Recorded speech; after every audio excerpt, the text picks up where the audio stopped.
A report from McKinsey's Social Responsibility Initiative has really helped me to shape my own views on homelessness. I was also thrilled to see that a lot of this data is from the Chan Zuckerberg Initiative.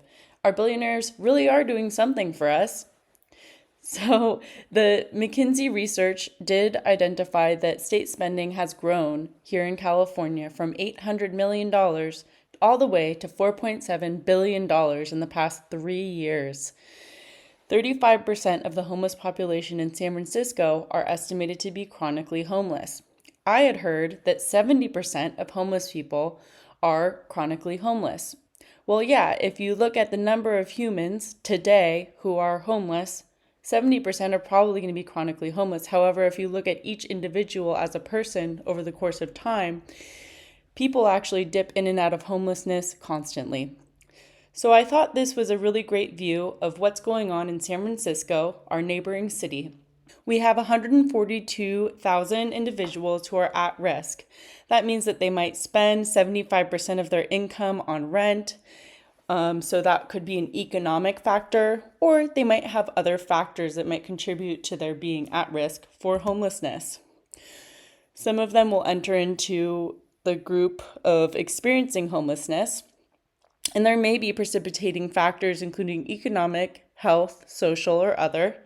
Economic drivers they're all self-reported, and economic drivers may include job loss, eviction, raised rent, or foreclosure, while health drivers could include substance abuse, mental illness, medical conditions, or hospitalization and treatment.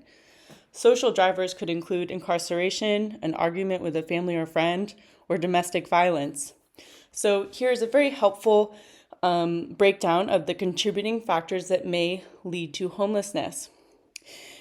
I'm happy to see that the thickest bar up there is exits of 10,000, but there are 4,900 that remain non-chronic and 1,758 that are entering into chronic homelessness. For those who are able to exit homelessness, some may be helped by rapid rehousing.